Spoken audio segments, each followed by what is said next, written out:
Hello business owners. आपने private limited company final तो कर लिया है अपने बिजनेस के लिए, या आप प्राइवेट लिमिटेड कंपनी बनाना तो चाहते हैं।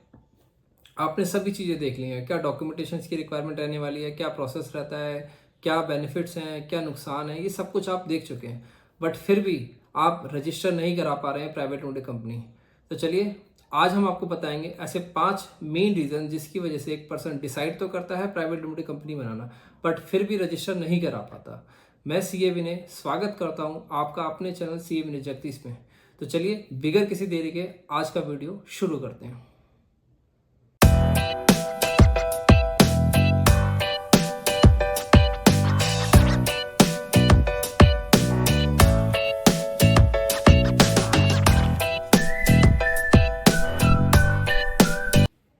तो चलिए आज का वीडियो शुरू करते हैं और 5 कारण क्या रहते हैं जिसकी वजह से लोग प्राइवेट लिमिटेड कंपनी रजिस्टर नहीं कराते हैं, चाहते हैं। तो पहला कारण है, देखिए, लैक ऑफ एजुकेशन बैकग्राउंड। यहाँ पर हमारा मतलब है, लोगों का ये लगता है कि आपको प्राइवेट लिमिटेड कंपनी बनाने के लिए या चलाने के लिए, इनफैक्ट प्राइवेट लिमिटेड कंपनी चलाने के लिए आपको फाइनेंस की बहुत ज़बरदस्त नॉलेज होनी चाहिए, या आपको टेक्नोलॉजी की बहुत ज़बरदस्त नॉलेज होनी चाहिए। अगर आपको ये नॉलेज है तभी आप एक प्राइवेट लिमिटेड कंपनी चला सकते हैं, अदरवाइज आप नहीं चला सकते। तो ये बहुत ही इंपॉर्टेंट कारण है जिसकी वजह से लोगों को लगता है कि वो प्राइवेट लिमिटेड कंपनी बना तो सकते हैं बट चला नहीं सकते। जब चला ही नहीं सकते तो फिर बना कर काम करने का पॉइंट ही नहीं है। तो ये एक बहुत ही बड़ा रीज़न है जिसकी वजह से लोग प्राइवेट लिमिटेड कंपनी नहीं बनाते। सेकंड जो रीज़न है वह है ऑपरेशनल कॉम्प्लेक्सिटीज़।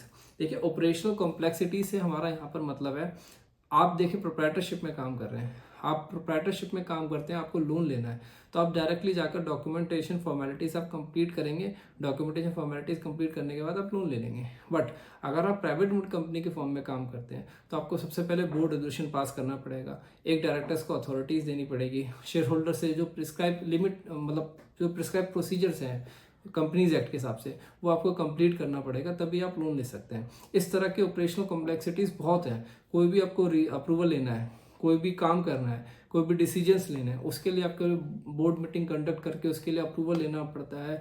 इस तरह के काम आपको करने पड़ते हैं। तो ये बहुत सारे ऑपरेशनल कॉम्प्लेक्सिटीज़ आती है, इसलिए भी लोग प्राइवेट लिमिटेड कंपनी रजिस्टर कराना पसंद नहीं करते हैं। थर्ड जो रीज़न है, एडिशनल कंप्लायंसेस। देखिए, अगर आप प्रोप्राइटरशिप में काम कर रहे हैं या आप पार्टनरशिप में काम कर रहे हैं, आपके ऊपर उतनी कंप्लायंसेस नहीं है होती है एप्लीकेबल जितनी की प्राइवेट लिमिटेड कंपनी में होती है। जैसे कि एनुअल फाइलिंग आपको फाइल करानी है, आपको एनुअल फाइलिंग में AOC 4 और MGT 7 फाइल करना होता है। इस तरह के फॉर्म्स आपको प्रोप्राइटरशिप में या पार्टनरशिप में नहीं फाइल करने होते, आपको हर साल ऑडिट कराना ही कराना होता है। इस तरह की कंप्लायंसेस आपकी प्रोप्राइटरशिप में या पार्टनरशिप में एप्लीकेबल नहीं होती। ये भी एक इम्पॉर्टेंट रीज़न रहता है जिसकी वजह से लोग प्राइवेट लिमिटेड कंपनी बनाने से कतराते हैं। चौथा जो सबसे इम्पोर्टेंट रीज़न है, difficult to close on the company.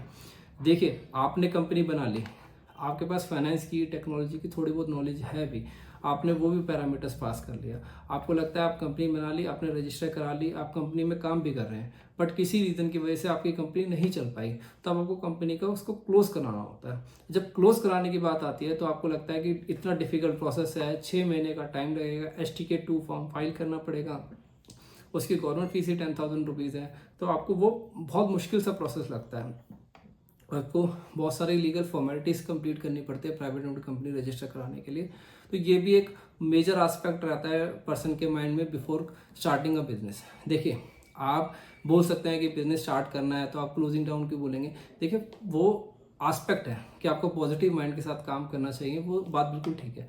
But ये भी एक एस्पेक्ट है कि आपको अगर बिजनेस नहीं चला तो आपको कंपनी क्लोज भी करनी है, तो क्लोज करने की जो कॉस्ट है वो बहुत ज़्यादा होती है। ये भी एक पर्सन के माइंड में फैक्टर रहता है प्राइवेट लिमिटेड कंपनी रजिस्टर कराते वक्त। देखिए, 5वां जो रीज़न है, 5th जो रीज़न है, difficult to hire a trusted professional. देखिए, आप किस सेक्टर में काम करना चाहते हैं, आपके पास नॉलेज है, आपके पास फाइनेंस की नॉलेज है, आपके पास टेक्नोलॉजी है, आपका बिजनेस भी चल पड़ा, बट कहीं ना कहीं आपने कोई भी मिस कंप्लायंस कर दी या कोई भी नॉन कंप्लायंस कर दी तो आपके ऊपर पेनल्टी बहुत ज़्यादा पड़ती है। बहुत ही हेफ्टी पेनल्टीज़ हैं। मिनिस्ट्री ऑफ कॉर्पोरेट अफेयर्स बहुत ज़्यादा MCA पेनल्टी लगा सकता है। जैसे मान लीजिए आपको डायरेक्टर का KYC कराना होता है 30 सितंबर तक, अगर आपने वो नहीं कराया तो सीधा सीधा 5,000 रुपीज़ की पेनल्टी है। तो इस तरह की जो प्रोफेशनल्स होते हैं, ये रिस्पॉन्सिबिलिटीज़ प्रोफेशनल्स की भी होती है। देखिए यहाँ पर हम किसी प्रोफेशनल को ये नहीं बोल रहे कि वो ढंग से काम नहीं कर रहा है। देखिए प्रोफेशनल्स की एज अ प्रोफेशन, मैं भी प्रोफेशनल हूँ, मेरी रिस्पॉन्सिबिलिटीज़ बस इंटीमेट करना है, इन्फॉर्मेशन देना है। देखिए मानना ना मानना क्लाइंट के ऊपर है। कोई क्लाइंट ऐसे होते हैं जो मान लेते हैं, कुछ क्लाइंट्स ऐसे भी होते हैं जो नहीं मानते। तो ये बहुत ही मुश्किल है, ये बहुत ही मुश्किल है समझाना कि आप किसी पे भरोसा करते हैं, किसी पे नहीं करते। तो बट आपको सारी की सारी प्रॉब्लम्स ये इनकाउंटर होती है प्राइवेट लिमिटेड कंपनी रजिस्टर कराते वक्त। ये 5 मेन रीजंस हैं जिसकी वजह से लोग प्राइवेट लिमिटेड कंपनी नहीं बनाते। आशा करते हैं आपको आज का वीडियो बहुत ही इंटरेस्टिंग लगा होगा एंड बहुत ही नॉलेजेबल लगा होगा।